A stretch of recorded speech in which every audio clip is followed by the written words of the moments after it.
সীমান্ত শেখৰত চুৰ আৰু দালালে হয়।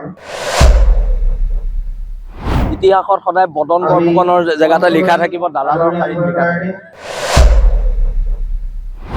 আৰু ৰাজীৱ হতীয়া গান যদি সীমান্ত শেখৰে চুৰ কৰিছে তাতকে আৰু নিন্দনীয় কাম কিবা থাকিব পাৰে।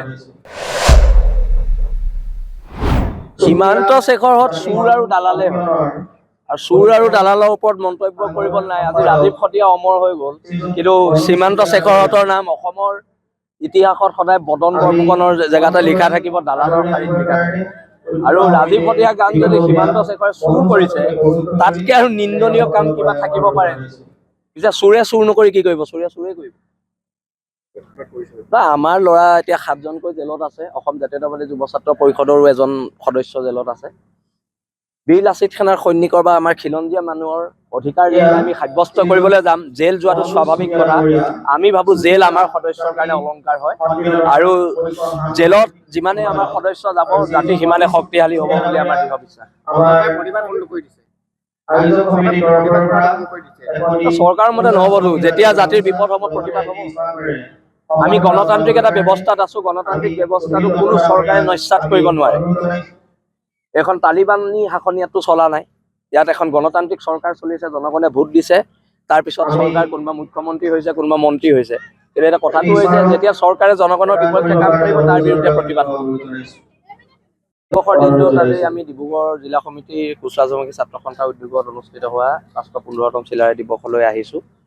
আৰু চিলাৰায় দিৱসৰ দিনা এটাই আমি আশা কৰোঁ, জাতি শক্তিশালী হওক, অনৈক্যৰ মাজত ঐক্য হওক, আৰু অনাগত দিনত খিলঞ্জীয়া মানুহে অসমৰ ভূখণ্ডত মূৰ তুলি জীয়াই থাকক, আৰু খিলঞ্জীয়া মানুহৰ ভূমিৰ অধিকাৰ, ৰাজনৈতিক অধিকাৰ, সম্পদৰ ওপৰত অধিকাৰ এইখিনি চৰকাৰে নিশ্চিত কৰক। আৰু জাতি বৰ্তমান সময়ত অতি বিপদৰ সময়ত, খিলঞ্জীয়া মানুহ বিপদৰ সময়ত, এই সময়ত আমি খিলঞ্জীয়া সমূহ জাতি জনগোষ্ঠী লগ হ'বলৈ আমি আহ্বান জনাইছোঁ। কেইবাবাৰো বীৰ লাচিত সেনাৰ মঞ্চৰ পৰা আহ্বান জনোৱা হৈছে। আজি এই পবিত্ৰ দিনটোতো আহ্বান জনাইছোঁ, সকলো জাতি জনগোষ্ঠী আৰু খিলঞ্জীয়া মানুহ একত্ৰিত হৈ এখন খিলঞ্জীয়াৰ অধিকাৰ থকা এখন অসম গঢ়াত যাতে আমি ভূমিকা ল'ব পাৰোঁ। প্ৰত্যেক দল সংগঠন, প্ৰত্যেক জনগোষ্ঠীয় সংগঠনে যাতে এইটো ভূমিকা লয়, সেইটোৱে আমি আজি এই পবিত্ৰ দিনটোত আহ্বান জনাইছোঁ। সীমান্ত শেখৰত চুৰ আৰু দালালে হয়। ইতিহাসত সদায় বদন বৰফুকনৰ জেগাতে লিখা থাকিব দালালৰ শাৰীত লিখা থাকিব। আৰু ৰাজীৱ হতীয়া গান যদি সীমান্ত শেখৰে চুৰ কৰিছে তাতকে আৰু নিন্দনীয় কাম কিবা থাকিব পাৰে। সীমান্ত শেখৰত চুৰ আৰু দালালে হয়। আৰু চুৰ আৰু দালালৰ ওপৰত মন্তব্য কৰিব নাই। আজি ৰাজীৱ হতীয়া অমৰ হৈ গ'ল, কিন্তু সীমান্ত শেখৰহঁতৰ নাম অসমৰ ইতিহাসত সদায় বদন বৰফুকনৰ জেগাতে লিখা থাকিব দালালৰ শাৰীত লিখা থাকিব। আৰু ৰাজীৱ হতীয়া গান যদি সীমান্ত শেখৰে চুৰ কৰিছে তাতকে আৰু নিন্দনীয় কাম কিবা থাকিব পাৰে। পিছে চুৰে চুৰ নকৰি কি কৰিব? চুৰে চুৰে কৰিব। আমাৰ ল'ৰা এতিয়া 7জনকৈ জেলত আছে। অসম জাতীয়তাবাদী যুৱ ছাত্ৰ পৰিষদৰো এজন সদস্য জেলত আছে। বীৰ লাচিত সেনাৰ সৈনিকৰ বা আমাৰ খিলঞ্জীয়া মানুহৰ অধিকাৰ আমি সাব্যস্ত কৰিবলৈ যাম। জেল যোৱাটো স্বাভাৱিক কথা। আমি ভাবো জেল আমাৰ সদস্যৰ কাৰণে অলংকাৰ হয়, আৰু জেলত যিমানে আমাৰ সদস্য যাব জাতি সিমানে শক্তিশালী হ'ব বুলি আমাৰ দৃঢ় বিশ্বাস। চৰকাৰৰ মতে নহ'বতো, যেতিয়া জাতিৰ বিপদ হ'ব প্ৰতিবাদ হ'ব। আমি গণতান্ত্ৰিক এটা ব্যৱস্থাত আছো। গণতান্ত্ৰিক ব্যৱস্থাটো কোনো চৰকাৰে নস্যাৎ কৰিব নোৱাৰে। এখন তালিবানী শাসন ইয়াততো চলা নাই। ইয়াত এখন গণতান্ত্ৰিক চৰকাৰ চলিছে, জনগণে ভোট দিছে। তাৰপিছত চৰকাৰ কোনোবা মুখ্যমন্ত্ৰী হৈছে, কোনোবা মন্ত্ৰী হৈছে। কিন্তু এটা কথাটো হৈছে, যেতিয়া চৰকাৰে জনগণৰ বিপক্ষে কাম কৰিব তাৰ বিৰুদ্ধে প্ৰতিবাদ কৰিব।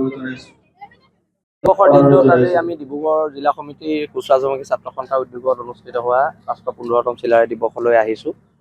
আৰু চিলাৰায় দিৱসৰ দিনা এটাই আমি আশা কৰোঁ, জাতি শক্তিশালী হওক, অনৈক্যৰ মাজত ঐক্য হওক, আৰু অনাগত দিনত খিলঞ্জীয়া মানুহে অসমৰ ভূখণ্ডত মূৰ তুলি জীয়াই থাকক, আৰু খিলঞ্জীয়া মানুহৰ ভূমিৰ অধিকাৰ, ৰাজনৈতিক অধিকাৰ, সম্পদৰ ওপৰত অধিকাৰ এইখিনি চৰকাৰে নিশ্চিত কৰক। আৰু জাতি বৰ্তমান সময়ত অতি বিপদৰ সময়ত, খিলঞ্জীয়া মানুহ বিপদৰ সময়ত, এই সময়ত আমি খিলঞ্জীয়া সমূহ জাতি জনগোষ্ঠী লগ হ'বলৈ আমি আহ্বান জনাইছোঁ। কেইবাবাৰো বীৰ লাচিত সেনাৰ মঞ্চৰ পৰা আহ্বান জনোৱা হৈছে। আজি এই পবিত্ৰ দিনটোতো আহ্বান জনাইছোঁ, সকলো জাতি জনগোষ্ঠী আৰু খিলঞ্জীয়া মানুহ একত্ৰিত হৈ এখন খিলঞ্জীয়াৰ অধিকাৰ থকা এখন অসম গঢ়াত যাতে আমি ভূমিকা ল'ব পাৰোঁ। প্ৰত্যেক দল সংগঠন, প্ৰত্যেক জনগোষ্ঠীয় সংগঠনে যাতে এইটো ভূমিকা লয়, সেইটোৱে আমি আজি এই পবিত্ৰ দিনটোত আহ্বান জনাইছোঁ। যিকোনো খবৰৰ বাবে যোগাযোগ কৰক 7099017330 লগতে 7099017110 নম্বৰত।